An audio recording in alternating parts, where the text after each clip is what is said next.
Hey everyone, welcome to Creepy Cinema. If you're new here, welcome aboard. Buckle up because we're about to dive into Terrified 2. Hit that like button if you're ready for some scares, and leave a comment telling me what creepy movies you love. Don't forget to subscribe for more horror content. The coroner, who is examining Art the Clown's dead body, has been seriously hurt, as we witness at the opening of the film. Unable to talk, he dials 911 for assistance, and Clown uses his blood to write his name on the mirror. After disconnecting the phone, he grabs a hammer, walks to the coroner, and cracks his head. He then gouged out his eye and horribly disfigured his face. Then he uses that hammer to kill him, cracking open his skull and extracting his brain. After taking some items from there, he heads to the laundry to wash his blood-stained clothes. As he sits there reading the newspaper, he notices a little girl nearby who is also wearing clown makeup. The passage discusses how the movie Tarot uses horror tropes to explore the concept of fate versus free will. Characters die based on their tarot card readings, seemingly fulfilling their destinies. However, the movie also suggests some characters break free, leaving the question open-ended. There's a hint of a sequel that could delve deeper into the tarot deck's history or explore other uses. The ending leaves viewers pondering if our choices truly shape our lives or if we're simply pawns of fate. However, Sienna begs him to refrain from doing so and informs her mother about the clown. And Barbara tells him not to do it as well. Later, while Sienna is discussing with her mother Jonathan's fascination with serial murderers, we catch Jonathan in his room studying Art the Clown. Later that evening, Sienna dreams that she is sitting at a clown cafe and meets Art the Clown. While everyone in the room is thrilled to see him, Sienna is afraid of him. In addition to providing candy to each child, he also gives Sienna a present that has a beating heart. After the box begins to fill with blood, the clown uses a machine gun to fire everyone within, killing them all, but Sienna escapes unharmed. He then begins to burn down the entire cafe. When he gets close to killing Sienna, she pulls the sword out of the Crispies box and holds it in front of her. When she wakes up, she discovers that her costume is on fire. After she leaves the room, her mother arrives and puts out the fire. She attempts to tell her mother that she didn't leave the lights burning when she gets a stern look from her for leaving candles lighted beneath the garment. After that, when Sienna goes back to her room, she discovers that the sword her father had given her is still intact among the ashes. However, we also witness Art the Clown and the Clown Girl watching the TV interview with Victoria, the sole survivor of the Miles County massacre. The woman claims to have witnessed the clown smash the TV when it died. The action now moves to a school, where Jonathan witnesses the Clown Girl and Art playfully interacting with a dead opossum. They toss opossums at him out of concern that he may flee and end up as a teacher when they suddenly turn to look at him.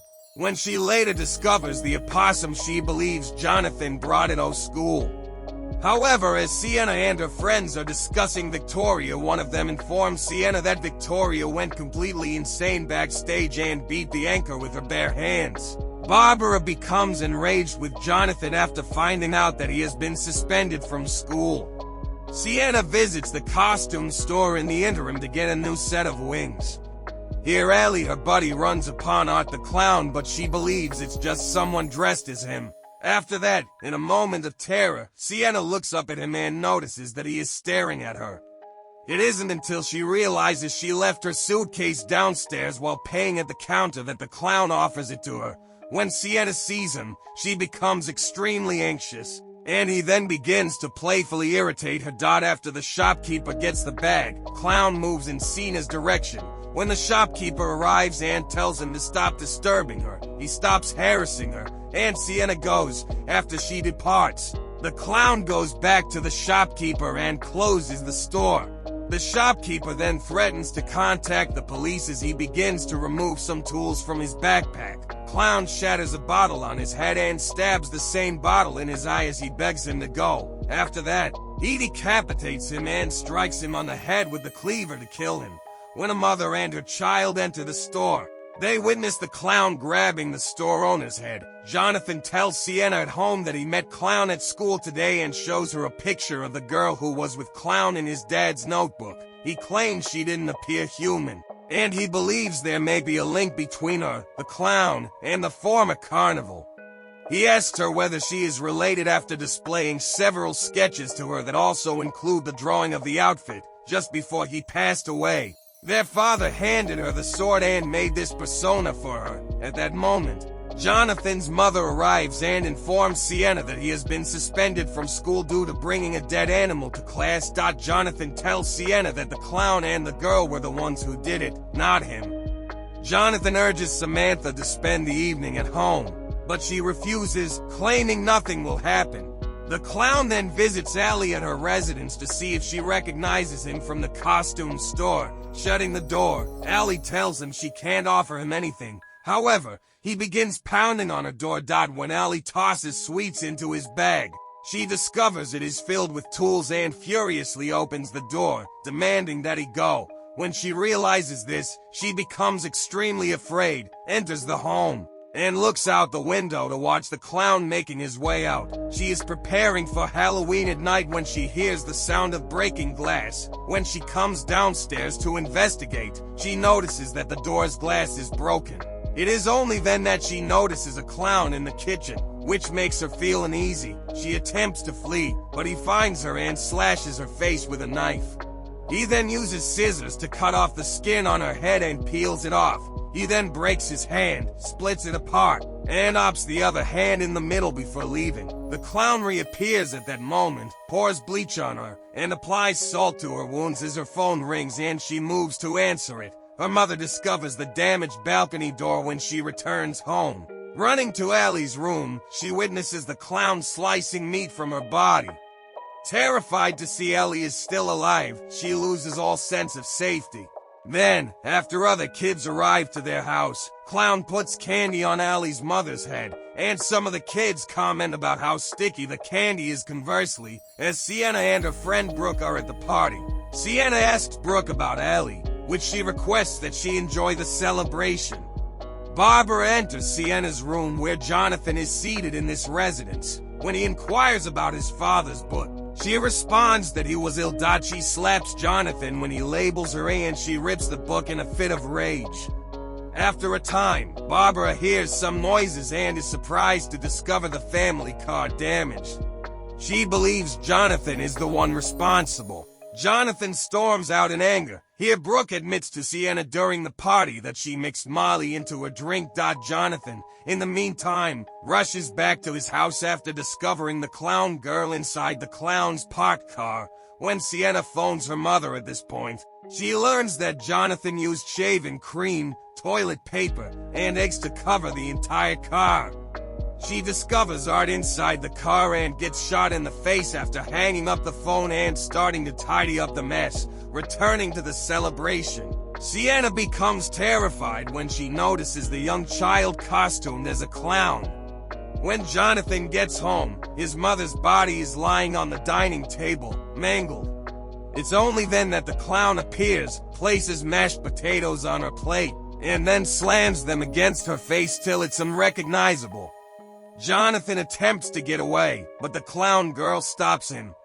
After that, he flees upstairs and enters Sienna's room to hide, but the clown pursues him and uses a needle to render him unconscious. When Jonathan awakens, he is at the haunted mansion known as Terrified, where he encounters the clown girl, whose face has been severed in its hole. He runs away from her after becoming frightened, as Jeff steps outside to use the restroom. The clown attacks and uproots his penis. Then he smashes the car window and yanks Brooke out, but she resists and runs away. She flees to the haunted house as the clown now pursues her. But there too, the clown pursues her. She attempts to defend herself, but he hits her with his weapon, breaking her chest to death after hurling acid in her face, burning her face. Then he removes her heart and consumes it. Where Sienna discovers Brooke's lifeless body, she also discovers Art. As he approaches her, she turns to discover Jonathan standing behind the clown. She orders him to flee and strikes the clown, but he overwhelms her and begins severely beating her. He hurts her and then goes in search of Jonathan. As Sienna stands up at this point, she discovers the clown's weapon, When Jonathan tries to flee, the clown finds him and begins to attack. However, Sienna suddenly appears, strikes him from behind, and makes an attempt to flee with Jonathan. She pauses, though, because the clown hurt her. Jonathan informs her that they brought her here by using him. He believes that only she can stop him because of something involving their father's sword. They are now searching for a way out once more when Clown appears and begins to assault Jonathan. When Sienna strikes the clown in an attempt to defend him, he attacks her as well and pushes her aside. He then begins attacking Jonathan once more, but this time, Samantha defends him, and she attempts to strike back. She uses his own weapon to strike him, severely wounding him before impaling a rod on his skull, which appears to kill him. However, he climbs back up and tries to murder Sienna. It is at that moment that Jonathan discovers a revolver on her leg and kills him. When Sienna faints and Jonathan tries to rouse her up, she sees her mother and tells her that she is safe. Jonathan then informs Sienna that her mother is not the one who killed her, and the clown girl shows her a vision of this. When she goes to check for Jonathan after realizing he is missing, she discovers him unconscious and laying in front of the clown. She charges at the clown and strikes him, but he tries to murder her by strangling her before bringing her to the ground. After Jonathan tells Sienna that she is not her mother, the clown girl shows her a vision of how the clown killed her mother. Sienna passes out, and Jonathan attempts to wake her up. However, she sees her mother, who assures her that she is safe now. Then she notices that Jonathan is missing, and when she goes to check for him, she discovers him unconscious and laying in front of the clown. When she tries to strangle the clown in an attempt to murder her, he knocks her down instead. She rushes to him and begins pounding him. When Sophia finally awakens, she notices a gateway there. Just then, the clown appears from behind and stabs her with her father's sword, after appearing to die. Sophia then enters a dream from earlier in the film in which she finds herself imprisoned in a water torture chamber. Then, after trying to rouse him up, Art walks to Jonathan, who awakens to see the clown eating him. When he tries to flee and pleads for Samantha's assistance, we witness lightning strike Samantha's wound and she is revived. After releasing herself, she uses the same blade to strike and decapitate the clown as she emerges from the jail. When Sophia finally awakens, she notices a gateway there. Just then, the clown appears from behind and stabs her with her father's sword. After appearing to die, Sophia then enters a dream from earlier in the film in which she finds herself imprisoned in a water torture chamber. Then, after trying to rouse him up, Art walks to Jonathan, who awakens to see the clown eating him. When he tries to flee and pleads for Samantha's assistance, we witness lightning strike Samantha's wound and she is revived. After releasing herself, she uses the same blade to assault the clown outside of the jail before beheading him. Following his apparent death, Art's head is born, and in a mid-credit scene, Victoria, the mutilated soul survivor of the first film, goes into labor, writes profanity and blood on the wall, and gives birth to Art. Sienna and Jonathan then embrace, and the ghostly little girl takes his head and proceeds. Victoria screams in horror when a nurse enters the room after witnessing her give birth to Art's head, and the movie ends here. So, folks, that's the brutal and ambiguous ending of Terrifier 2. What did you think? Did Sienna deserve a better fate? Where do you think Art went? Let's discuss in the comments below. Don't forget to like and subscribe for more horror movie breakdowns. But before you go, remember, stay safe out there, because even clowns can be nightmares.